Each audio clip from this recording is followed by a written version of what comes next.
Hi guys, daily job അലേർട്ടിൻ്റെ പുതിയൊരു വീഡിയോയിലേക്ക് എല്ലാവർക്കും സ്വാഗതം. നമ്മളിന്ന് ഡിസ്കസ് ചെയ്യുന്നത് ഇന്ത്യൻ നേവിയുടെ അഗ്നിവീറിലേക്ക് വന്നിട്ടുള്ള റിക്രൂട്ട്മെൻ്റ് ആണ്. മിനിമം 10 അല്ലെങ്കിൽ +2 അതുമല്ലെങ്കിൽ ത്രിവത്സര ഡിപ്ലോമ ഉള്ളവർക്ക് ഇതിലേക്ക് അപേക്ഷിക്കാൻ സാധിക്കുന്നതാണ്. നിലവിൽ 10th റിസൾട്ട് വെയിറ്റ് ചെയ്യുന്നവർക്കും ഇതിലേക്ക് അപ്ലൈ ചെയ്യാൻ സാധിക്കുന്നതാണ്. 2/2024 എന്ന് പറഞ്ഞ കാറ്റഗറിയിലുള്ള റിക്രൂട്ട്മെൻറ്റിൻ്റെ നോട്ടിഫിക്കേഷനാണ് ഇപ്പോൾ പ്രസിദ്ധീകരിച്ചിട്ടുള്ളത്. 10ാം ക്ലാസ് യോഗ്യരായിട്ടുള്ളവർക്ക് മെട്രിക് റിക്രൂട്ട്മെൻറ്റും +2 യോഗ്യരായിട്ടുള്ളവർക്ക് സീനിയർ സെക്കൻഡറി റിക്രൂട്ട്മെൻറ്റുമാണ് ഇപ്പോൾ പ്രസിദ്ധീകരിച്ചിട്ടുള്ളത്. അവിവാഹിതരായിട്ടുള്ള പുരുഷന്മാർക്കും വനിതകൾക്കും അപേക്ഷിക്കാം. 2024 നവംബറിലായിരിക്കും ഇതിൻ്റെ ട്രെയിനിങ് ആരംഭിക്കുന്നത്. മെയ് 13 മുതൽ ഓൺലൈനായിട്ട് ഇതിലേക്കുള്ള അപേക്ഷ സ്റ്റാർട്ട് ചെയ്യുന്നതാണ്.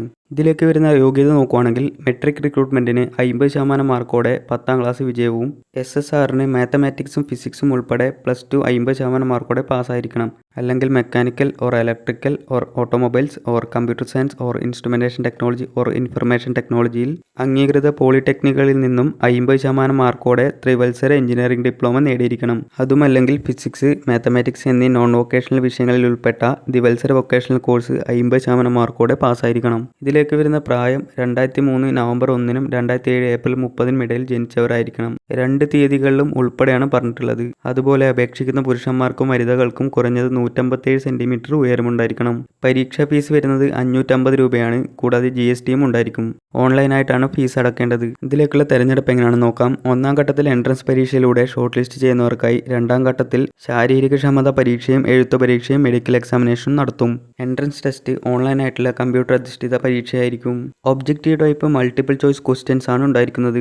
10ാം ക്ലാസ് യോഗ്യതയുള്ളവർക്ക് 50 മാർക്കിന് 50 ചോദ്യങ്ങളും 12ാം ക്ലാസ് യോഗ്യതയുള്ളവർക്ക് 100 മാർക്കിന് 100 ചോദ്യങ്ങളുമാണ് ഉണ്ടായിരിക്കുന്നത്.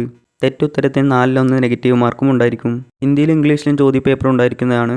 ഈ പരീക്ഷയിൽ നിന്ന് സംസ്ഥാനാടിസ്ഥാനത്തിൽ ചുരുക്കപ്പട്ടിക തയ്യാറാക്കിയായിരിക്കും തുടർന്നുള്ള തെരഞ്ഞെടുപ്പ് പ്രക്രിയ. ഫിസിക്കൽ സ്റ്റാൻഡേർഡ് നോക്കാം. 1.6 കിലോമീറ്റർ റണ്ണ് മെയിൽ കാഡറ്റ്സിന് 6 മിനിറ്റും 30 സെക്കൻഡും ഫീമെയിൽ കാഡറ്റ്സിന് 8 മിനിറ്റുമാണ്. സ്ക്വാട്സ് മെയിൽ കാഡറ്റ്സിന് 20ഉം ഫീമെയിൽ കാഡറ്റ്സിന് 15ഉം. പുഷപ്സ് മെയിൽ കാഡറ്റ്സിന് 15, ഫീമെയിൽ കാഡറ്റ്സിന് 10. ബെൻഡിനി സിറ്റപ്സ് മെയിൽ കാഡറ്റ്സിന് 15, ഫീമെയിൽ കാഡറ്റ്സിന് 10. 4 വർഷമാണ് സർവീസ് ഉണ്ടായിരിക്കുന്നത്. 1ാം വർഷത്തിൽ 30,000 രൂപ, 2ാം വർഷത്തിൽ 33,000 രൂപ, 3ാം വർഷം 36,500 രൂപ, 4ാം വർഷം 40,000 രൂപ എന്നിങ്ങനെയാണ് പ്രതിമാസം അനുവദിക്കുക. ഇതിൽ ഓരോ മാസവും 30% തുക അഗ്നിവീർ കോർപ്പസ് ഫണ്ടിലേക്ക് നീക്കിവെച്ചിട്ട് ബാക്കിയുള്ള തുകയാണ് ലഭിക്കുക. നീക്കിവെക്കുന്നതിന് തുല്യമായിട്ടുള്ള തുക സർക്കാരും പാക്കേജിലേക്ക് നിക്ഷേപിക്കും. സർവീസ് കാലാവധി കഴിയുമ്പോൾ 2 വിഹിതത്തിലും കൂടെ 5.02 ലക്ഷം രൂപ വീതമുണ്ടാകും. വർഷത്തിൽ 30 ദിവസം വരെ ലീവും ലഭിക്കുന്നതാണ്. കൂടാതെ മെഡിക്കൽ സർട്ടിഫിക്കറ്റിന്റെ അടിസ്ഥാനത്തിൽ സിക്ക് ലീവിനും അർഹതയുണ്ടായിരിക്കും. 4 വർഷത്തെ സർവീസ് പൂർത്തിയാക്കുന്നവർക്ക് തുടർന്ന് നേവിയുടെ സെയിലർ തെരഞ്ഞെടുപ്പിൽ 25% സംവരണവും ഉണ്ടായിരിക്കും. വീഡിയോയിൽ 2 വെബ്സൈറ്റ് നൽകിയിട്ടുണ്ട്. അതിൽ പോയി എല്ലാ വിവരങ്ങളും വിശദമായി അന്വേഷിച്ചതിന് ശേഷം മാത്രം അപ്ലൈ ചെയ്യുക. agnivir-navy.cdac.in എന്ന വെബ്സൈറ്റ് വഴി മെയ് 13 മുതൽ അപേക്ഷിക്കാൻ സാധിക്കുന്നതാണ്.